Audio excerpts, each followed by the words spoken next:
नमस्कार, agonist YouTube channel में आपका स्वागत है। आज हम आपको यहाँ पर डायबिटिक नेफ्रोपैथी के बारे में बताएंगे। डायबिटिक नेफ्रोपैथी का मतलब है कि डायबिटीज़ की वजह से जो किडनी को नुकसान पहुँचता है उस कंडीशन को डायबिटिक नेफ्रोपैथी बोलते हैं।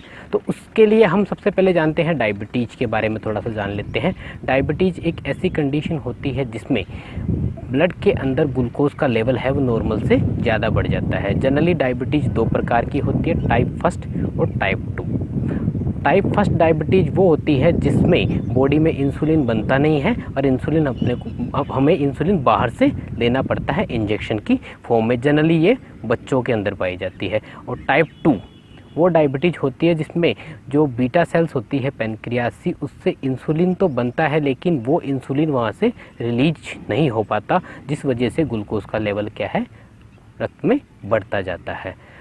डायबिटीज़ की वजह से जो नेफ्रोपैथी होती है उस कंडीशन को डेवलप होने में लगभग 10 साल लग जाते हैं। इसीलिए डायबिटीज़ को साइलेंट किलर बोलते हैं। स्पेशली जो डायबिटीज़ टाइप फर्स्ट होती है उसके अंदर जो है ड्यूरेशन काफ़ी ज़्यादा होता है सिम्टम पैदा होने के लिए, और डायबिटीज़ सेकंड के अंदर जो सिम्टम है वो जल्दी पैदा हो जाते हैं।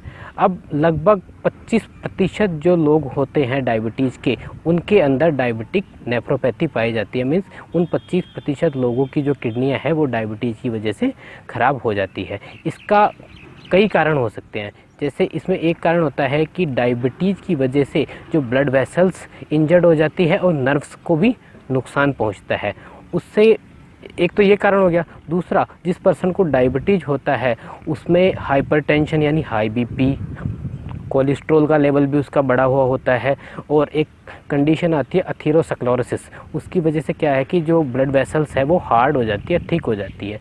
ये सभी चीज़ें कंबाइन करती हैं। साथ ही साथ जब ब्लड वेसल्स डैमेज होती है और नर्व डैमेज होती है, जैसे नर्व की हम बात करते हैं तो नर्व डैमेज होती है तो जो नर्व जो यूरिनरी ब्लैडर को कंट्रोल करती है वो पूरी तरह यूरिन को खाली नहीं होने देती ब्लैडर में से। अगर आप डायबिटिक हो तो आपका पूरी तरह जो यूरिनरी ब्लैडर है वो यूरिन से खाली नहीं हो पाता और यूरिन उसमें भरा रह जाता है, बैक की तरफ वो फ्लो कर जाता है। और दूसरी बात, उस यूरिन के अंदर जो है वो शुगर होती है, तो शुगर होने से उसमें यूरिनरी ट्रैक्ट इन्फेक्शन होने के चांसेस ज़्यादा हो जाते हैं। तो ये दो कंडीशन जो है डायबिटिक में स्पेशल पाई जाती है अक्सर। एक तो यूरिनरी ट्रैक्ट इन्फेक्शन होना और उनके में ब्लैडर से रिलेटेड जो है वो समस्याएं होना, वो कंबाइन हो जाती है। साथ में हाई बीपी हो गया, कोलेस्ट्रॉल का लेवल बढ़ना, एथेरोस्क्लेरोसिस, ये चीज़ें कंबाइन हो जाती है एक डायबिटिक पेशेंट में as compare to non diabetic patient जो किडनी डिजीज़ से सफ़र करता है। इसलिए जो non diabetic patient kidney disease suffer करता है उसमें कॉम्प्लिकेशन थोड़ी कम होती है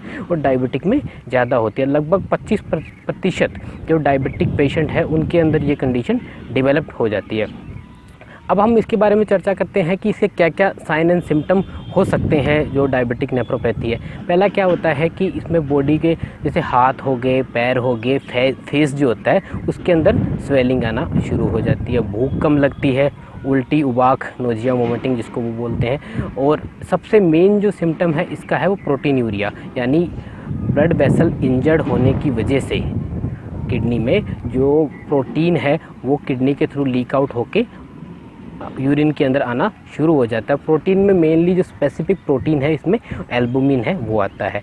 और इसमें एक कंडीशन होती है, हार्ट का जो रिदमिक सिस्टम है वो डिस्टर्ब हो जाता है, मतलब हार्ट रेट बढ़ जाती है या कई बार कम भी हो जाती है। वो इसलिए होता है क्योंकि इस कंडीशन में जो ब्लड है उसके अंदर पोटेशियम का लेवल काफ़ी ज़्यादा बढ़ जाता है। तो पोटेशियम का लेवल ब्लड में बढ़ने की वजह से हार्ट का जो रिदमिक सिस्टम है वो डिस्टर्ब हो जाता है। एक इसमें जैसे एंड स्टेज रीनल डिजीज़ में ये पहुंच जाती है, मतलब कि जब डायबिटीज़ की वजह से किडनी को बहुत ज़्यादा डैमेज हो जाता है तो उससे क्या है कि पेशेंट की स्किन काफ़ी ज़्यादा ड्राई हो जाती है। उस ड्राइनेस की वजह से उसमें ईचिंग यानी खाज खुजली की समस्या वो बढ़ जाती है।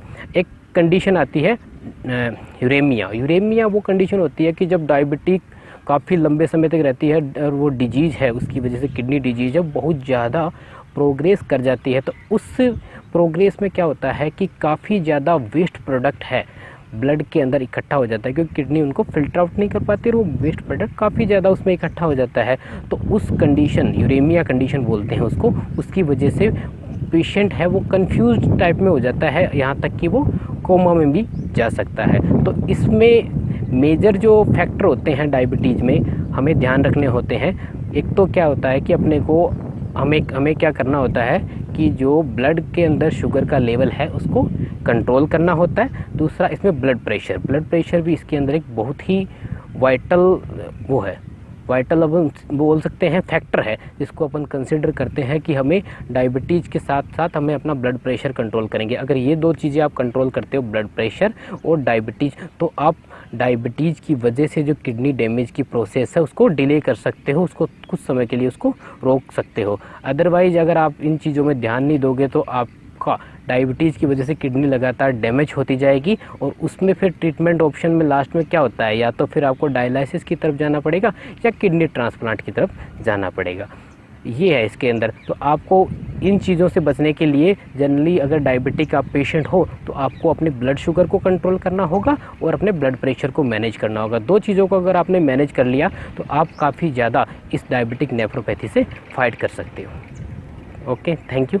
नेक्स्ट टाइम हम ब्लड प्रेशर का क्या इफ़ेक्ट होता है किडनी के ऊपर उसके बारे में स्टडी करेंगे। थैंक्स।